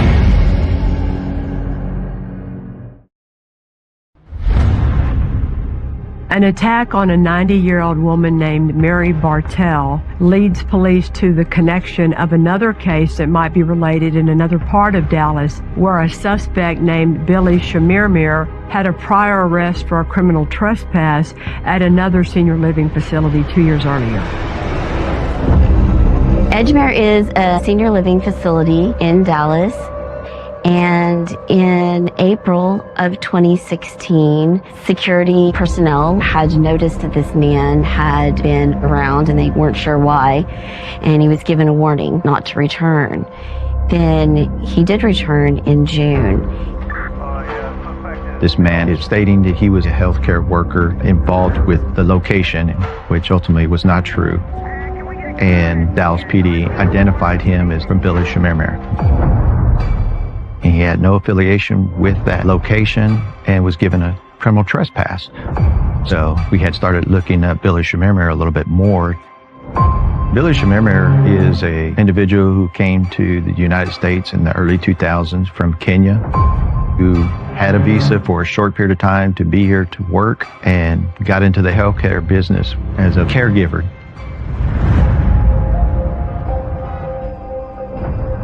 So we started getting very suspicious that maybe our person of interest in the attack on Mary Bartell and the death of Ann Conklin is Billy Schmiermeyer. We learned from Dallas PD that Billy Schmiermeyer had a warrant out for his arrest for public intoxication out of Dallas. Detective Triviate and I discussed it and said, he's a person of interest. Let's get him in custody, bring him to the Plano Police Department jail, sit down and talk to him and see what we learn. The arrest team set several officers throughout his apartment complex. A person who we believe to be Billy Schmiermeyer drove in around 6 p.m. We had a detective near a dumpster. Billy Schmiermeyer drives to that dumpster and then discarded some items. He was able to see Billy Schmiermeyer get back into his car and drive to his assigned parking space. They went up to him and made the arrest. And when they extracted him out of the vehicle, on his person, Billy Schmiermeyer had some jewelry, bracelets, some $2 bills. As they detained him, they went and looked at the dumpster to find out what did he discard. There was this red jewelry box, and it had miscellaneous items with a name of Lou T. Harris. With the possibility of more victims on their hands, while Billy Schmiermeyer is being detained, officers do a welfare check on Lou T. Harris, who lives in the Dallas city limits, which borders Plano, Texas. Upon our arrival, we were told by Dallas PD that Ms. Harris was located inside the residence. The residence was secure, and she was found deceased next to her bed. Everything appeared to be natural. We discussed with Dallas PD deployment that we were investigating, specifically Mary Bartell, and that the likelihood of the weapon being a pillow, because that's what Mary Bartell described her weapon to be. They went back inside and found a smeared lipstick on Lou T. Harris's pillow. We also informed them that we found a set of keys in the center console of the car that Billy Schmiermeyer was arrested out of. And they confirmed that the keys go to her front door. At that point, they agreed based on what they found and our investigation with Mary Bartell, it was decided that Dallas PD Homicide needed to get involved. I'm feeling a lot of fear and panic because we've never had police presence on our street. One of the neighbors told me Lou T had been murdered. To think that something like this would have happened to Lou T was beyond sad. Lou was friendly. She was funny. Lou T. Harris is a fascinating woman. She had grown up in Vietnam, and she was actually airlifted out of Saigon when it fell. She married an American man, and she made a life for herself here in Texas. In 2018, Lou was living by herself. Her husband had already passed away. So you never really thought about, we need to make sure if she needs something, because she always gave you the complete sense of independence. The day after the arrest of Billy Schmiermeyer, my partner and I go to Dallas PD and go speak with Billy Schmiermeyer in their interview room. Detective Triviate. Plano Police. Martinez. You guys. Billy Schmiermeyer was just like a happy person, not a worry. Been a busy night, hasn't it? It is. It is. When Billy Schmiermeyer was initially arrested, it was only for a Class C public intoxication. But that allows them to take him into custody and ask him questions about anything they want to. At some point after that, if they believe there's enough evidence to charge him with something else, they can. Those people scared me yesterday, the officers. I was like, I thought that looked like a movie, and I was like, is this real? Oh, it's real. No, Our thought process going into this is we're not going to probably get a confession from him. That's what I'm saying. Yeah. We just wanted him to talk and see what nuggets of evidence that we could use against him. You're telling me that your phone stays with you? Yeah. Yeah. Yeah. No one else has that phone? No. When Billy Schmiermeyer is being detained, Shockingly, he agrees to voluntarily give them his cell phone. Maybe because at that time he didn't realize that would also give the investigators access to his text messages, any photos he had on his phone, and also his GPS locations. So Monday would be the 19th. Yeah. Or what'd you do that morning? Oh, that morning I went to meet this guy on, I had a ring and sell to this guy on, they're on 75 and Coit. There's a Starbucks there. March 19th, when Mary Bartell was attacked and possibly Ann Conklin, he told us, he did go sell a ring. He went to Starbucks, but stayed up and down that he was never at Preston Place in the morning. He was at home at the time. You know the Preston Place is basically adult living center? Your phone is telling us that you're there too. No, it's not. When we did legal process and got his cell phone records and got his location data, that was absolutely a lie. If you're involved in this or not? No, I'm okay. And he was professing that he was innocent, not worried that he did anything wrong, that evidence was showed that he did nothing wrong. And it was like, okay, do you mind giving us your DNA? Are you allowing us to get the buckle swab? Yeah. Okay. You okay with that? Voluntarily giving that to us? Sure. Make sure you're okay with that. I am very okay. Anything in there, fingerprints, lie detector test. Okay. After talking to Billy Shamir Mir, he was charged with the capital murder of Lou T. Harris and the attempted murder of Mary Bartell. I want the truth. That's I don't even need a lawyer, and I did not do any wrong.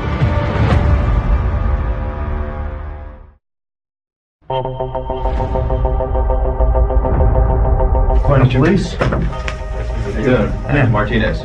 Billy Shamir Mir is under arrest for the attacks and murders of elderly women in Dallas and Plano, Texas.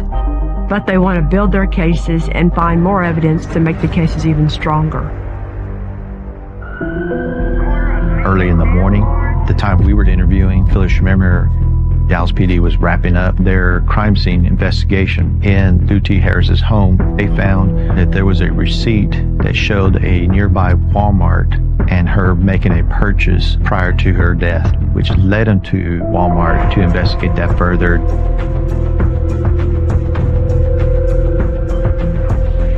And learned that Billy Shamir Mir was also at that same Walmart just prior to Lou T. Harris being killed in her home. It is suspected that Billy Shamir Mir is at that Walmart hunting for victims. He's scoping out Lou T. Harris, doing some surveillance on her, looking for opportunity, and to determine if this is going to be someone he can victimize. As you have detectives working on the cases in Plano and in Dallas, the investigators become aware of yet another case in Richardson, Texas. Mary Brooks died 2 months prior to the first cases. Mary Brooks was an 87-year-old woman who was living in the Dallas area. On January 31st, 2018, Mary Brooks's grandson gets a call from his mother, who's worried about her mother, and she asks him to check on her. And the grandson found that his grandmother was dead. I was just going to do one last look at her just to make sure I didn't see any suspicious wounds or anything. There were groceries all out on her counters. They hadn't been put away, and her family discovered missing jewelry. And there was a receipt that showed that she had been on a shopping trip to Walmart. Richardson PD's investigation led him to the same Walmart that Lou T. Harris was at. She was grocery shopping on the day she was killed, but they didn't have a suspect at that time until we learned of Billy Shamir Mir, Walmart, and Lou T. Harris. So then Richardson PD started to look, okay, can we put Billy Shamir Mir at the Walmart? When Mary Brooks was there, Richardson PD was able to show in the video Billy Shamir Mir was parked in relation to where Mary Brooks was parked. And when Mary Brooks returned to her car, you see the silver Nissan Altima, which is believed to be Billy Shamir Mir's vehicle, exit with her and follow behind her. And shortly after is when she was found deceased. We met with Dallas PD, Richardson PD, Frisco PD. They also had some stuff that they were very interested in Billy Schmiermer being their person of interest. And when we looked at it, it's like, okay, let's look at the location data. Can we put Billy Schmiermer there? Oh, we can. We were jumping from cases to cases, and 4 or 5 cases quickly jumped to almost 10 cases. And it spiderwebbed from that point.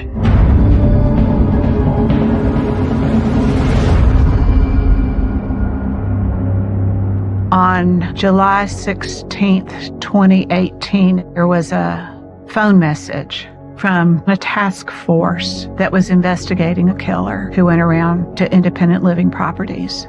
My mother, Doris Gleason's death was being investigated as a homicide. It took my breath away. On Sunday, October 30th, 2016, I drove over to pick my mother up for church. I get to the door. The door is unlocked. I walk in and see her on the floor over by the dining room table, and she was gone. She was 92. I felt shock, sadness, a bit of devastation. I had never experienced a death like that. And then when I hear that Mama had been murdered, I am floored.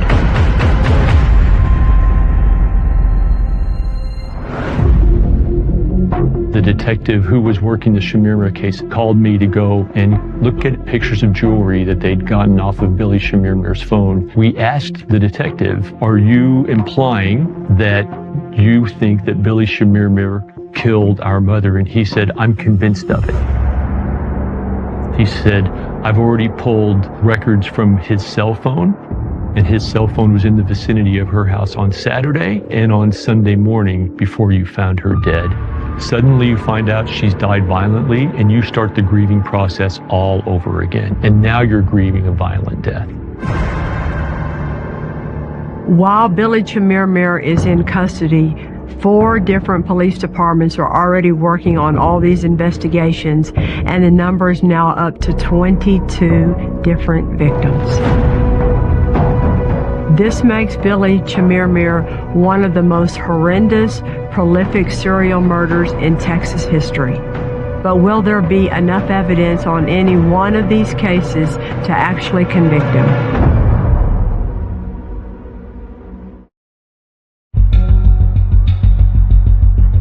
When the case first came into our office, there was talks about that we might have a serial killer that is preying on elderly individuals. To be honest with you, I didn't think it would turn into the volume of cases that it actually turned into. I just didn't think that was possible. In the end, he had 22 indictments for capital murder and 2 indictments for attempted capital murder out of not only our county, Dallas County, but also including Collin County. It is a lot. Just had total disregard for human life. And then judicial economy, in the end, you can't try all of these cases. We had what we believed the strongest case with the Lou T. Harris. Mr. Schmiermer was found with her property hours after being with her. We went back and found him at Walmart at the same time. And so that became a very strong case for us circumstantially. Having Mama's case not being tried was incredibly frustrating, but I also recognize the need for the strongest case. The goal was to get those convictions. And if that wasn't my mom's case, then okay. I was brought on to Billy's case and became one of his 3 attorneys. I was intrigued in regards to the facts and allegations in and of itself, and then just the sheer number of indictments that were coming out against Mr. Schmiermer. No matter the number of indictments or charges against him, he's simply accused. And that's what we have to make the jury aware of, is until they decide something different, meaning that the state has proven its case to each and every one of them beyond a reasonable doubt. He's just simply accused of these offenses. The challenges in this case are, let's be honest, the amount of evidence was overwhelming. Was it circumstantial? Yeah, but what a lot of circumstantial evidence. That being said, you still have to present that evidence very understandably, very concisely. And the other big challenge you always have is you still have to pick your jury, and you better not pick one bad juror.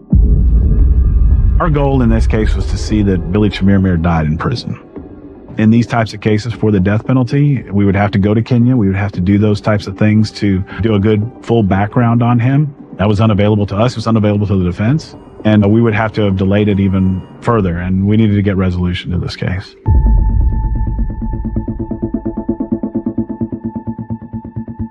In the morning, jury selection will begin in Dallas for the trial of an alleged serial killer. That is Billy Chamirmir. The pandemic is going to prevent victims' families from witnessing his trial in person.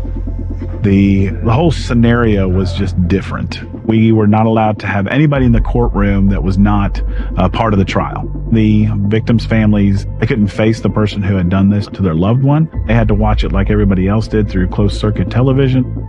If I'm on a jury in COVID time and the family members have to come in one by one with masks on to testify, that's not going to have the same impact as seeing a courtroom full of cops and victims' family members and people watching the trial.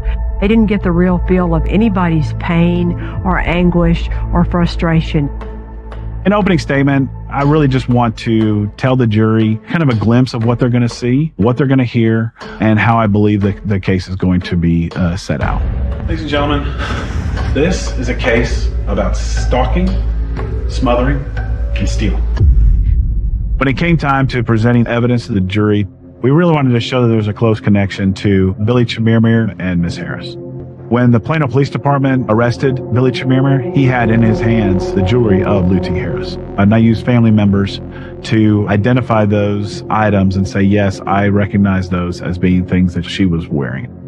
Do you know any reason why she would get rid of these things? No, those were her personal items that she wore every day. We then present cell phone data showing Mr. Chamirmir's actions, placing him at locations that link directly to Lou Harris. We relied heavily on the FBI in putting together our mapping of the pattern of Billy Chamirmir on these days.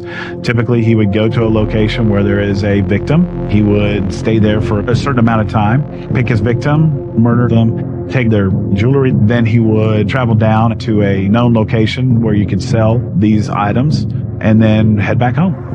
Are these cell phone records we see here March 15th, March 19th, and March 20th? Yes, sir. So the response to this state, asserting that Billy was at these locations by way of the cell phone data, what their expert is able to say is that the device that they believe belonged to Billy Chamirmir was pinged or located in certain areas, but they cannot say that it was actually Billy himself. It's simply the device. The defense's strategy in this case, with the overwhelming amount of evidence that there was to try to create reasonable doubt. You try to poke holes in each witness little by little and argue reasonable doubt. In this case, you would think that's a stretch because there was so much evidence, but sometimes that tactic works. In criminal trials, using evidence of other crimes or bad acts is generally not admissible. However, it can be for limited purposes. In this case, it was more for motive and identity, since no one actually saw him kill anyone, but we wanted them to know that this same person with the same profile and the same similar acts had been with other women who were killed. This is the correct person. We have the right person. Would you raise your right hand, please? We decided to go with Mary Bartell because she brings to this case a voice for all the victims. She is the victim who survived, and she was able to tell her story through deposition.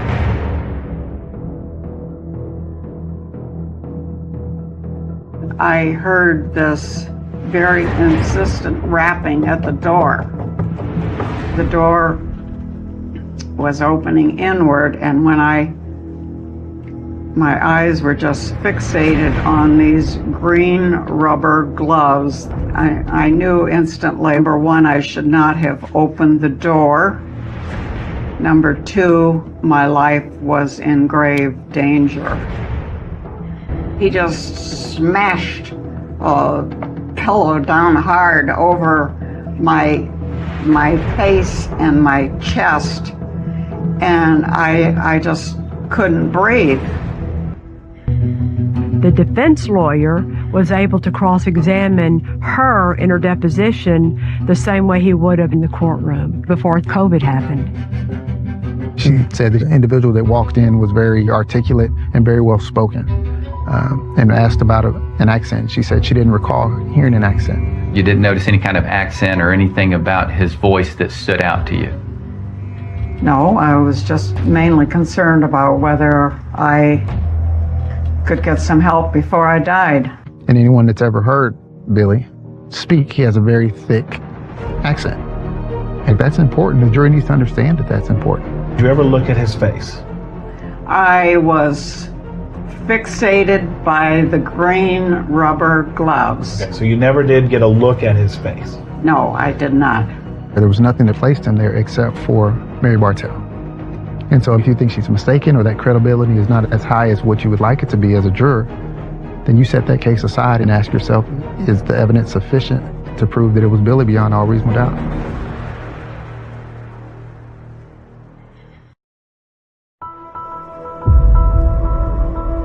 We wanted to show Mr. Chemirmir's interrogation video because Billy Chemirmir did not have a good story as to why he's in possession of Lou T. Harris's items. He stated that he acquired them from a man on the side of the road. He couldn't give us the man's name. It just seems so illogical that he is at Walmart with Lou T. Harris and then happens to buy from some random man her items hours later and is caught with them. You had their money. You had their jewelry. You had their jewelry box. I believe them playing his statement backfired a little bit. And the reason I say that is because he gave himself a defense. Do you think that the items are stolen?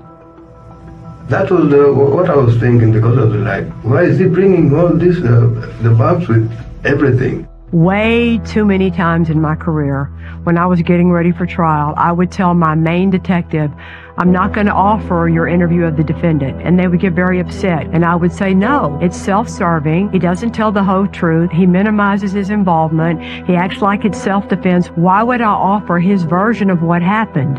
By presenting the videotaped interview of Billy Chemirmir, the state allowed that to be his way of putting his defense on.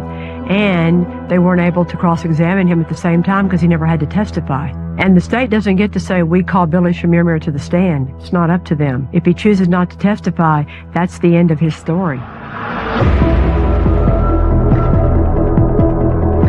That's what this entire case is about, is reasonable doubt.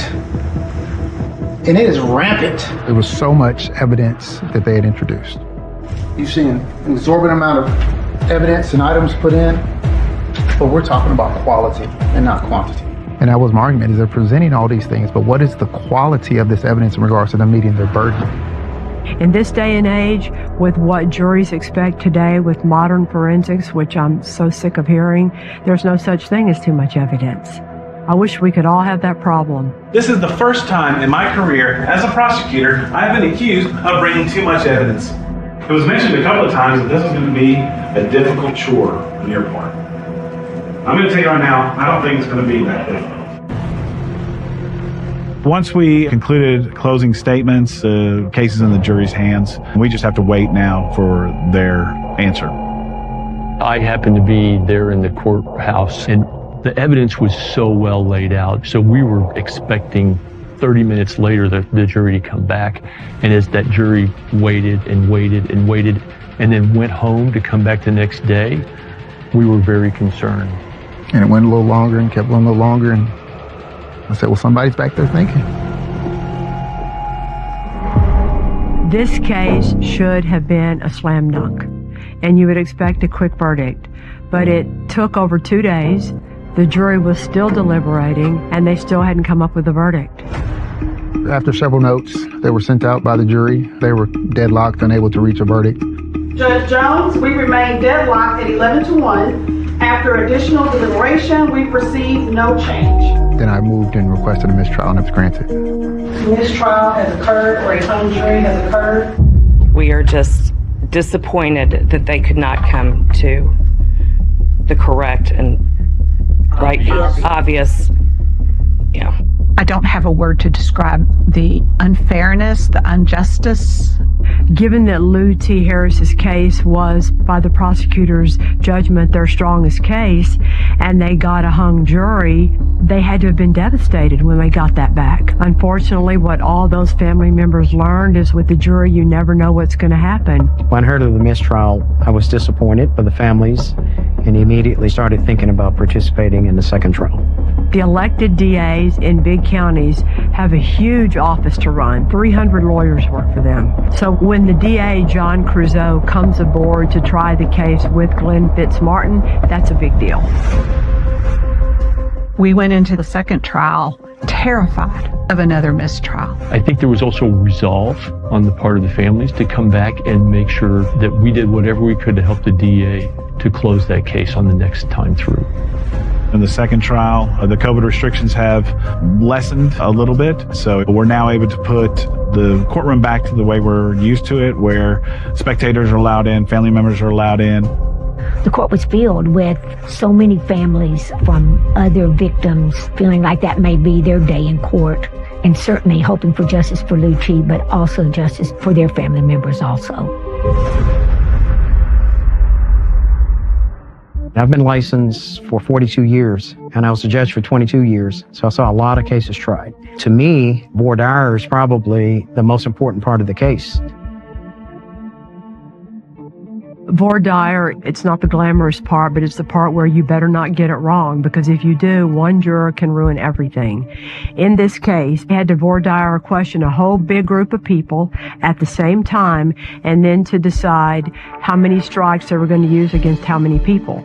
So looking back after we had a hung jury, I thought that we could do better in the jury selection process. I think the art of jury selection is understanding what your issues and problems are and being able to fashion a voir dire that helped them understand exactly what the law was.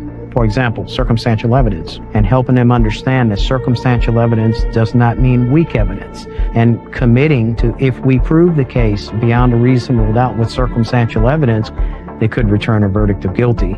It makes me crazy that too many people think that circumstantial evidence cases are weak, because they're not, and they never have been, and they never will be, because every little piece points to the same thing, and every little piece is the truth, and when you put them all together, how beautiful can that be?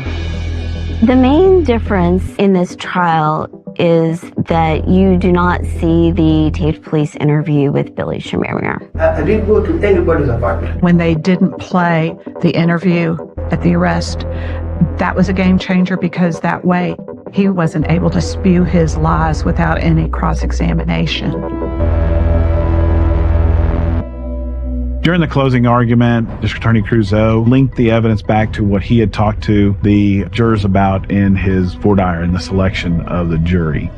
I told them we're counting on them to do what they promised under oath that they would do, and reminding them of the issues that we went over with them, especially circumstantial evidence. If you had said no, you wouldn't be on this jury.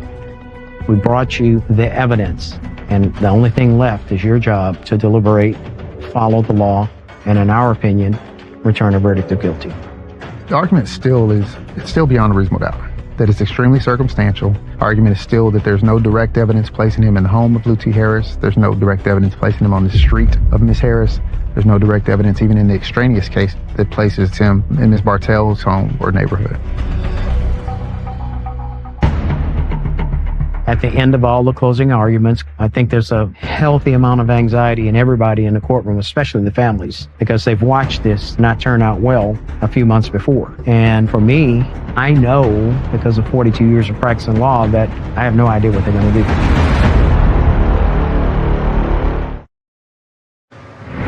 This was a stunningly fast verdict for a capital murder trial.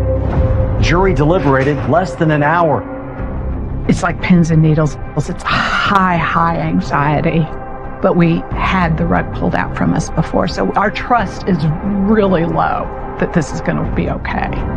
The jury has reached a verdict, and that verdict is: we, the jury, unanimously find the defendant guilty of capital murder as charged in the indictment. Billy Shamir was sentenced to life without the possibility of parole. And I knew at that moment in time that Billy Chimirma would die in prison. I have goosebumps when the jury renders the conviction that he is guilty. There is such a flood of relief. On behalf of the many victims, we are incredibly relieved that justice is finally here, especially after the mistrial 5 months ago. There was a lot of relief and joy that justice had finally been done. About time. Why did it take two? But everybody's just as happy as can be that he's never going to get out of prison. I look at Lucci's death and I could sound strange, but I think that she would be proud to know that she ended all of that, all of those killings, that was the end. After her, that was it. And they got him. Well, what was satisfying about this verdict was that Mr. Chimirma had announced to a news station that he would never go to the penitentiary. And when that verdict came back, of course, I looked at him. He didn't have much expression, but I thought, you're on your way, buddy. I think the whole experience has got us both thinking about how to protect elderly people. When I worked through that, Mama was the 8th victim in 3.5 months, and that this had happened at 3 other well-respected properties in the Metroplex. That's when I knew that something had to change. Secure Our Senior Safety is a nonprofit foundation committed to showing the vulnerabilities in independent senior living and hopefully correcting those vulnerabilities. SOSS is proud that we got 2 bills through on legislation to change the security in independent living. My mother was incredibly private, and that was a real big struggle for me in the beginning. She believed a lady's name was in the paper when she got married and when she died. And so for my mother's face to be splattered everywhere in her name, my mother would not like that. But over time, I think Mama understands my commitment to make her friends safer than she had been. And in that way, I think she's proud of it.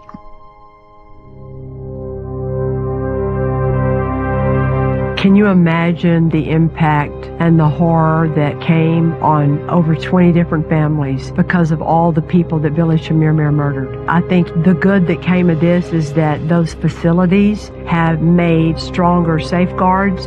Some laws have changed to try and ensure that that keeps happening. And let's hope that when we have our grandparents and parents and even us go into places like that from now on, they're way more protected as a result of what happened in this case.